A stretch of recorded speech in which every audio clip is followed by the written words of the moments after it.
Well, good day, everybody, and welcome to 5 Qualitative Research Methods, One Example Problem, an introductory short course. And my name is Rob Elton, and I'll be your instructor for this course. Basically, this is an instructor's presentation for teaching students about qualitative research designs. And I will eventually convert it to video and upload it to my YouTube channel, so that way it can be stored and shared as open access, just in case you weren't able to make the webinar today. So in this short course, I will cover 5 fundamental methodologies that are commonly used in various research projects, and you'll find that you'll run into these methods as both a student and a researcher in your academic career. I'll critique their purpose and weaknesses and strengths, and defend one method in relation to an hypothetical research problem that we will use to sort of provide context to each of these methods. So after being exposed to some of these methodologies in this short course, and perhaps some of you have already encountered some of these methodologies throughout your academic career, you'll probably see a lot of these in the workplace as well. So I think it will not only be a benefit to you as a student, but it will be a benefit to you in your future work place. So let's get started. Okay, what is qualitative research?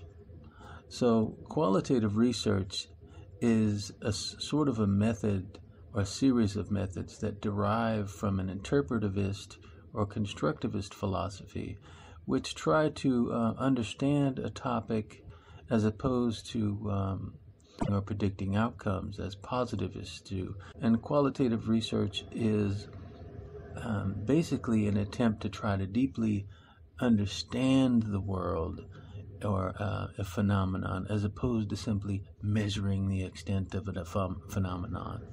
So those are some really quick differences, and we'll get into that in a few other slides as well. So for students, businesses, as well as in the workforce, research methods are necessary, and they offer context and strategies to provide understanding of the issues or phenomenon in question. And as I said earlier in our introduction, there is a great benefit for students, to gain a proficiency in not just one, but maybe perhaps a few or more of these methodologies, or in the very least have sort of an understanding of the rationale for why researchers use them. So again, contrasted with quantitative methodologies, where measuring or scale are bound together with statistical formulae, qualitative researchers seek a deeper understanding to a unique issue or phenomenon, as opposed to simply measuring these. And I provided a number of citations later on for you to chase down if you were in fact wanted to further pursue your own investigation, which I recommend.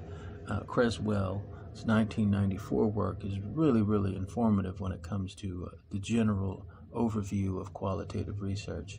So this isn't to say, though, about measurement that statistics are not used in qualitative research. They are. In fact, you'll run into varying software such as R or SPSS that you might need to become proficient with as you approach your dissertation, or if you're working toward a journal article for publication.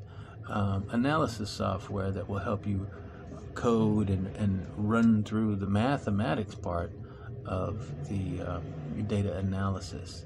So qualitative research use a term such as validity to determine whether or not research findings or data analysis are valid, whereas qualitative researchers have a similar idea, but they refer to it as truthfulness because they're dealing with more subjective or academic expert viewpoints, and those need to be sort of depended upon. So there is a truthfulness element that could be considered from the quantitative side as a valid element. Next slide. Okay, again, we're referring to quality and quantity as terms to distinguish both the purpose and uses of our qualitative and quantitative methodologies. So if you imagine yourself plopped into a room, let's say, and all you had was this star in front of you, and you were a qualitative researcher, and perhaps someone who was there with you was a quantitative researcher. So the quantitative researcher may perhaps look at the star and try to define it under their worldview or methodology by saying, referring to it as having, it has two sides to it, perhaps, or maybe it's 1 inch thick approximately, that it has 5 points, it has 9-inch arms, for example, or 22 inches tall or 22 inches wide. So those are measurement or scale viewpoints as to how that star is going to be described, and that is the quantitative viewpoint. In terms of how you might describe it from a qualitative perspective, you may refer to it, the star, as being rigid, hard. In fact, you'll state what the color is. It's blue. It has perhaps sharp points. It may be a rare symbol or object, and that is opaque, polygon, and perhaps inedible.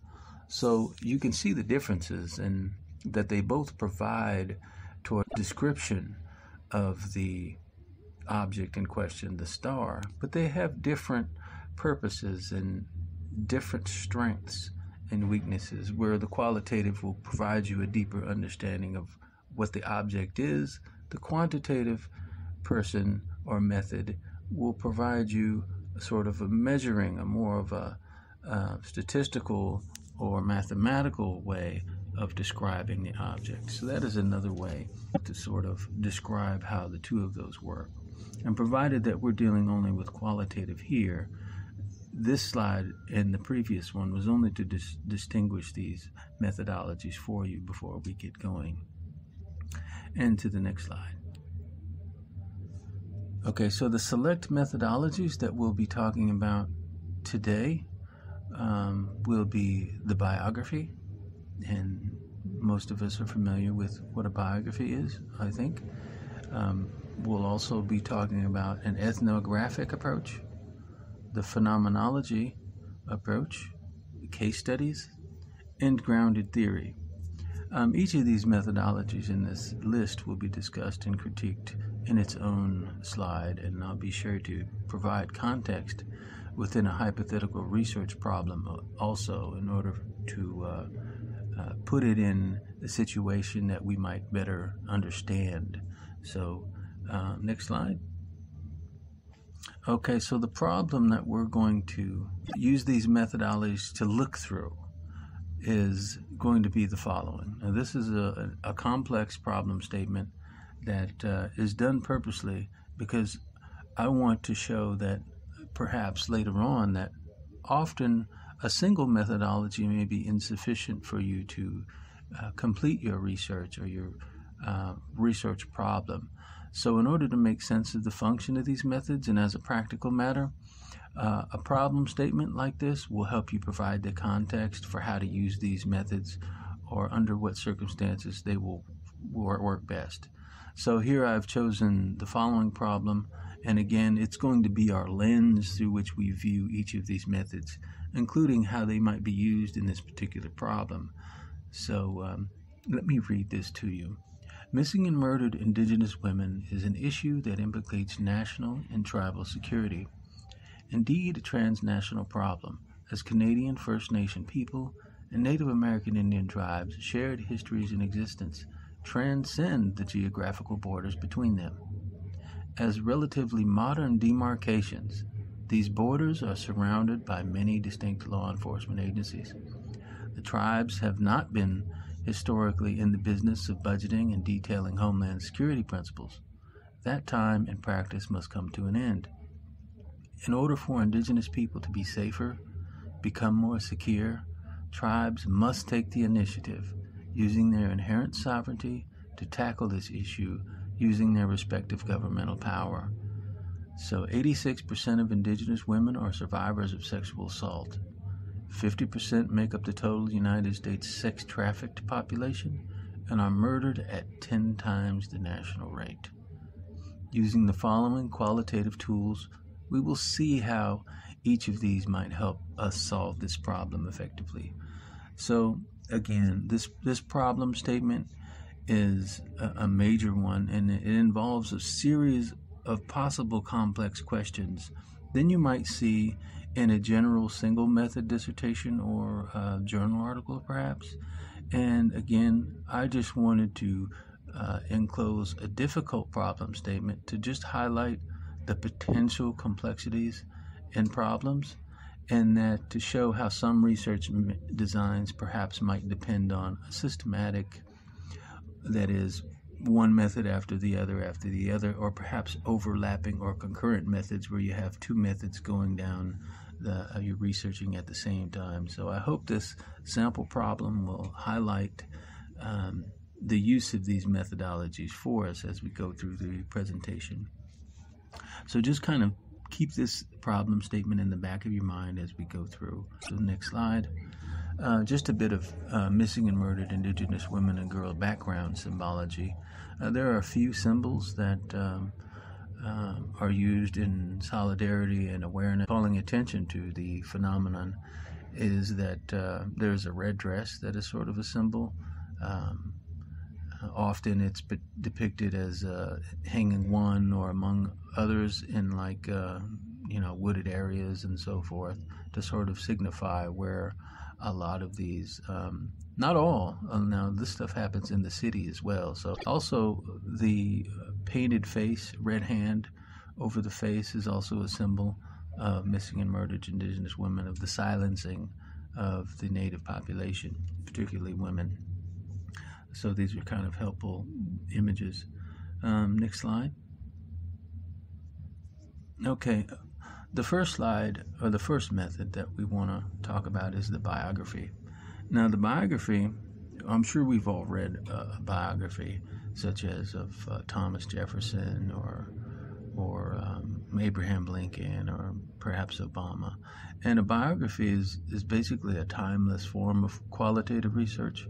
It has the characteristics of being both exploratory and descriptive, because you're sort of going through the history of somebody and you're describing what their life may have been like, what type of life they had lived, perhaps their accomplishments. What comes out in the biography is often determined about what the researcher's purpose is. It can have both a benign element or a propagandistic element, or simply just descriptive. So because the researcher usually focuses on the history of someone or something, each project or each biography, there's usually, as stated earlier, an extensive document analysis. So keep in mind that truthfulness is also important, and that people experience the world subjectively. So looking at the biography in relation to our problem, if we're talking about missing and murdered Indigenous women and maybe tribal power, you can see how biography in relation to our Trojan problem statement, based on the word of the problem, is not going to be a sufficient way to solve this issue. Now, this isn't to mean that it might provide helpful educational history about an individual or experiences, or perhaps the tribal perspective or the victim perspective.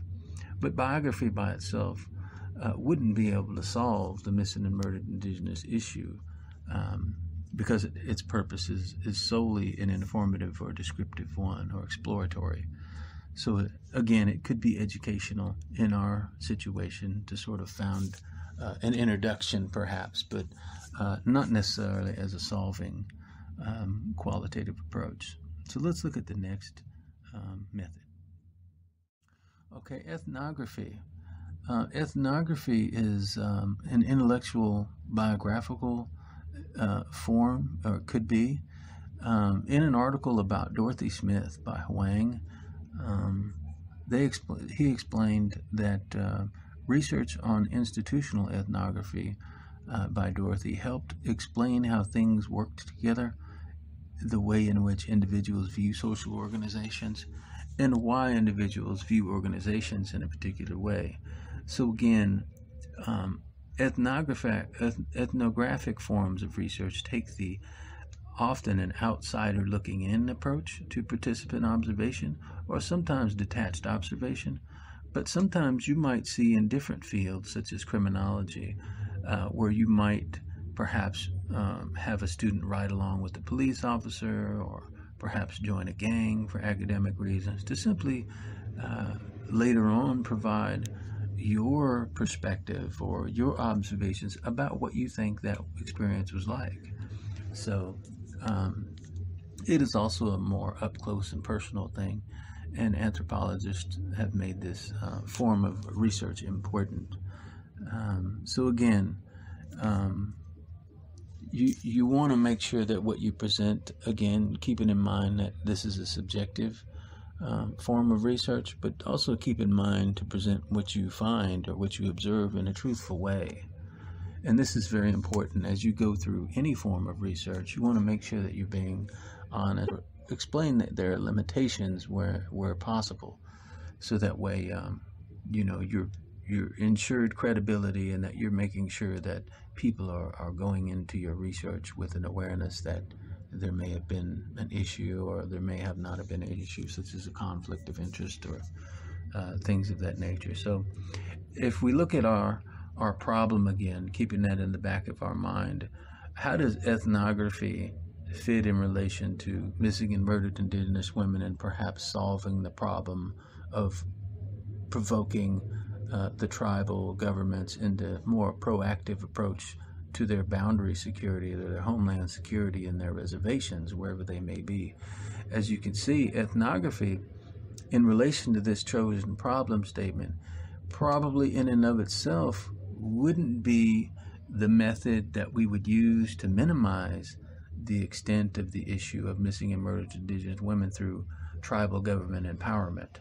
Now, autoethnography, which is done by the person, again, in a car, or your experience in a gang, or experience in a jail cell, for example, that sort of research wouldn't be applicable here in resolution of our problem of missing and murdered Indigenous women.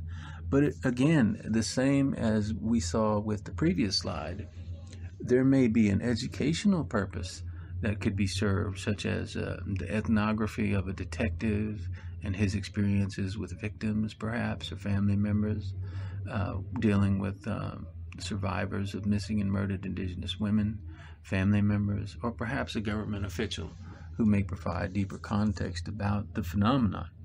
But it definitely wouldn't be contributory to the overarching solution to MMIW. So let's look at our next slide. Okay, phenomenology.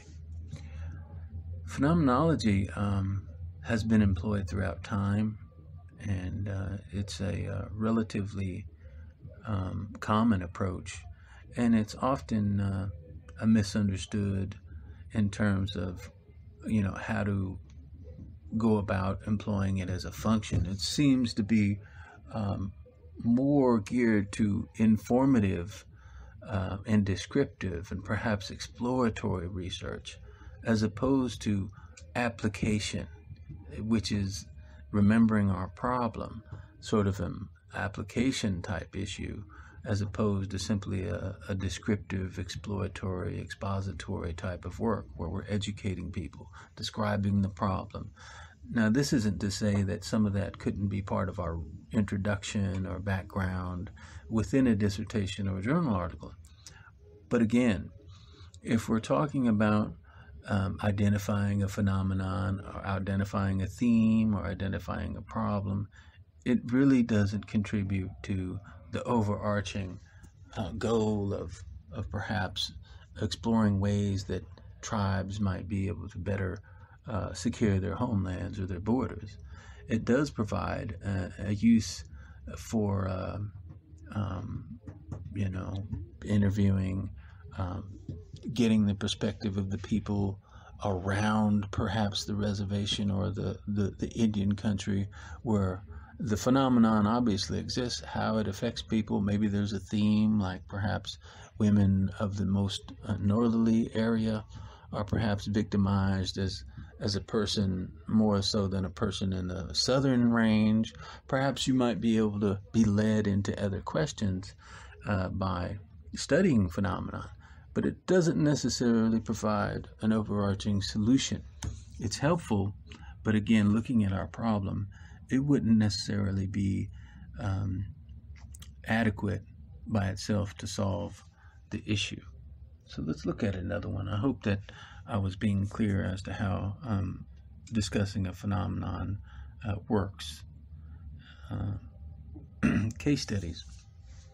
Now, this is also another common approach to research in social sciences, also in other fields such as medical sciences as well. So we can see case studies that often combine tactics such as document analysis, and sometimes you might see hundreds and thousands of cases evaluated and then data extracted about common variables or things of that nature, and then that data is compared. So a case study could be about a person and their experience with medication. A case study could be about a government and how they had experienced federal legislation. It could be pretty much about anything, and that's just basically what the term means, a case study, a study of a particular case. Now, case studies can consist again of a single person or entity, or have the complexity of multiple groups or entity, and again, comparing them. These are valuable forms of research. And if you want to look at our problem again, case studies in relation to the MMIW, as you can tell from the wording of our problem statement again, it will not be sufficient in and of itself to produce the objective that we seek, which is to minimize the extent of the issue through tribal government empowerment.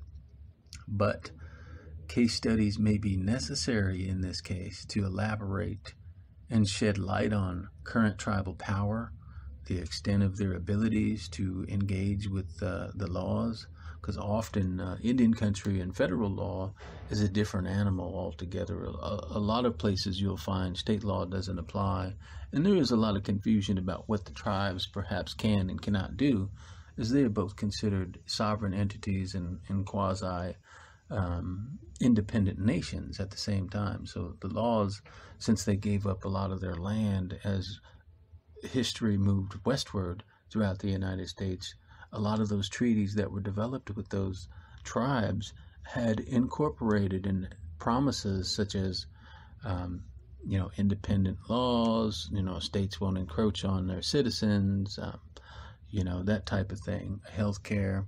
So it often will depend on what the tribal power is in relation to their treaty and their relation to the federal government. And so a case study will help highlight some of these important facts in relation to these areas that we might want to study. And so a case study will be something that we might want to put on the shelf in relation to our research. Now, is it in and of itself enough to solve the problem of maybe not?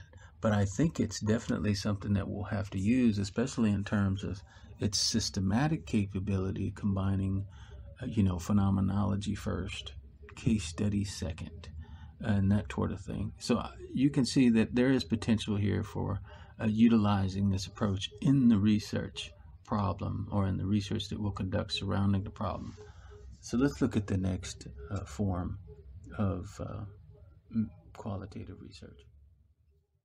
And what we have here is grounded theory. Now, grounded theory I suggest that if you attempt to do grounded theory, once you understand what it is, that you spend some time on the literature surrounding grounded theory, because it is one of the more complex forms of qualitative methodology, because often what you'll have is you'll be running experiments or surveys, and then you'll be coding the results from those surveys and creating questions around the surveys, and you'll be often bouncing back and forth between gathering data analysis, gathering data analysis. And what the grounded theory theorist is doing is trying to really weed out the questions that the data is trying to speak to the researcher, as opposed to, again, with a quantitative researcher providing a hypothesis about a particular idea and trying to use math to get to the goal of description. So with grounded theory, you might have a survey, and then you'll go refine the question, use the data that you coded to help refine a better question, such as, yeah, we think that color is blue, but we're going to go double check. They think it's blue, but maybe we should ask them what colors that it is not. And perhaps grounded theorists will be back and forth trying to figure out how to better refine their theory to get to the end goal of exactitude, as much as can be done within reason. So Chalmers and Thornburg this year have a really good example of how grounded theory is to work in practice. So that is a suggested reading. And they went on to describe how others studied bullying within the Swedish high school students, having conducted interviews of students to discern what these experiences were like, why bullying was being perpetuated, and what behaviors victims used to cope with it. So often you could see when you're asking people or interviewing people, you'll have to go back, maybe perhaps send a different interview and ask a more refined question. So ground theory is something to be looked at in terms of survey researchers, or polls, or interactive interviewing anthropology studies. These are very, very helpful, especially and this will help you be a better researcher, ability to prepare surveys as you go along through utilizing grounded theory. So looking at grounded theory in relation to our chosen problem statement about MMIW, as you can see again from the wording of the statement, I don't think it will be sufficient in and of itself to produce what our objective is, what the statement is trying to promote in terms of objective, tribal empowerment and the law, what the bounds are, what sort of strategies that they could use. But grounded theory can lend itself well to interviewing government officials about the types of laws and policies or tactics that they might feel they need to help solve the problem itself. But it's probably inadequate for providing a solution. But it's sort of ironic because, as I said earlier, grounded theorists, they don't go into their research with the hypothesis. So saying that it would be inadequate for solving the issue is sort of an irony, because that in and of itself is sort of a meta-hypothesis, or it is sort of a hypothesis. To say something or something won't work, I'm hypothesizing that it won't work. So it would probably be something that I would definitely use to interview people at the government level and so on and so forth, and perhaps officials. So I would shelf this as something that I would use in this problem statement, but I don't think in and of itself, again, would be overarching solution to our problem. So let's go to the next slide and see where that takes us. Okay, just to summarize, this presentation really went by really fast. So we have 5 takeaways from this presentation. The first is that qualitative research, keep in mind, it seeks a deeper meaning of things. Again, looking back at our example with the star, you have a description of the star, the color of the star, perhaps the texture of the star, as opposed to measuring it from top to bottom or left to right and so on and so forth. Keep in mind, quantitative and qualitative researchers have serve different purposes, but are both helpful. There are a variety of qualitative methodologies, as we discussed here. These are the 5 most common and probably the ones you'll use in your academic career to conduct your own research, whether it's a biography, whether it's an experience with a police officer in a ride-along as you study criminal justice, to describe what that experience of policing was like for you and what you observed. Phenomenology, perhaps you'll be studying robberies on the east side of town versus robbery on any other side of your town, and to sort of depict if there might be a cultural component that you might lead you to systematic research or combining one or two of these methods. So there's such a variety of these methods, and it's really interesting.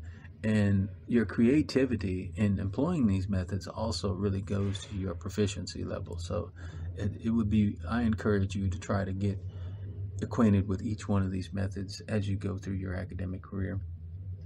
And again, the major methods are similar, but they have a variation of purpose. For example, the survey that we talked about in the ground theory example, that surveys is really refining your question, going back and look at the survey to see if you really asked the question, or perhaps developing a stronger instrument for questions has a different purpose than looking at what a biography may or may not do.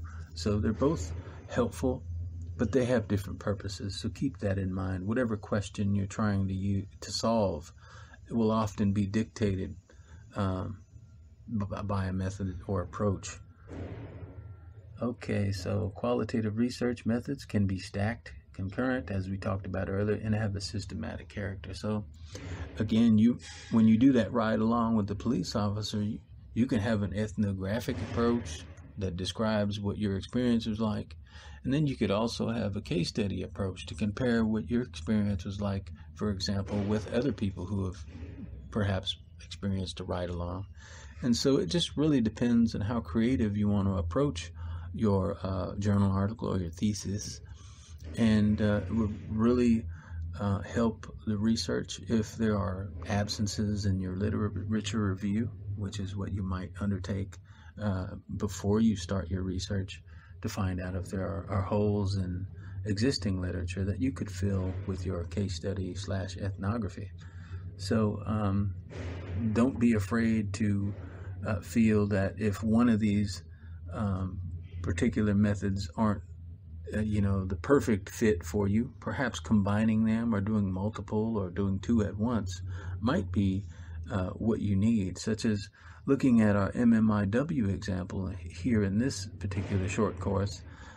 It looks like perhaps one of these methods are inadequate, but maybe combining 1, 2, or 3 of them really might help us get to solving the issue that we want to solve. So don't be afraid to have to perhaps look elsewhere, or a different method, or even talk to a quantitative researcher if you think that that may be some road that you may go down. Now your research will get more complex, but as long as you're able to synthesize it in a manner that is legible and enjoyable by your committee or someone of your level, that would be really helpful. So your writing ability would really come in handy if you're doing complex mixed methods or concurrent studies or any other study outside of like a single biography or a single method.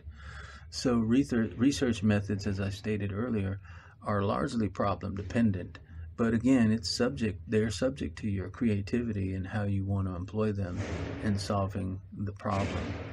So as a final slide, I want to turn your attention to our conceptual fit to our MMIW problem.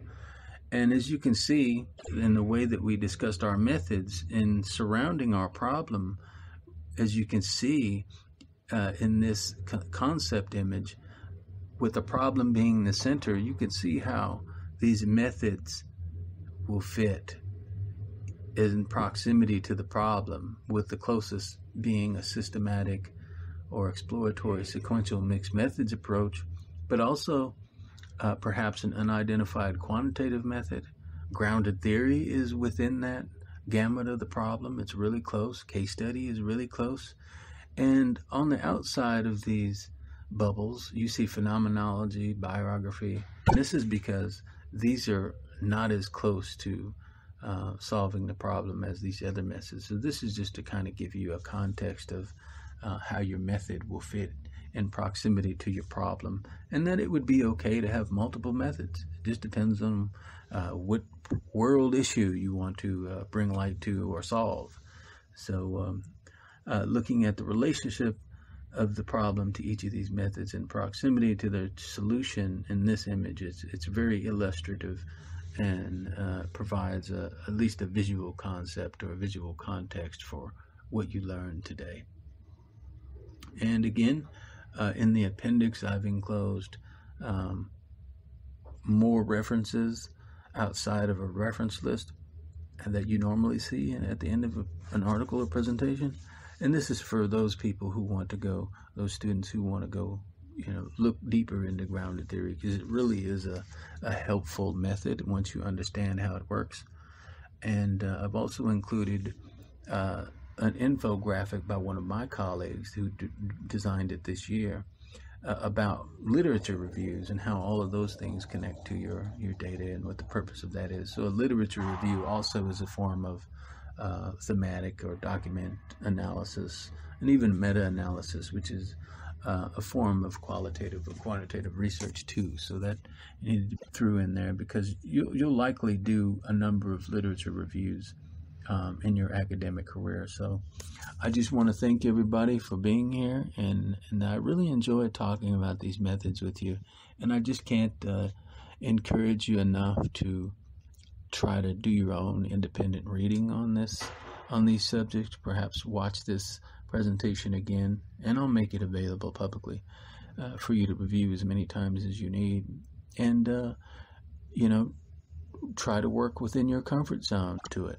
So don't be afraid to do the biography or the phenomenology study or one case study before you go off and try to solve world hunger and things of that nature. So bite off as much as you can chew and get as familiar with these as possible, because you will run into having to use these methods in your academic career.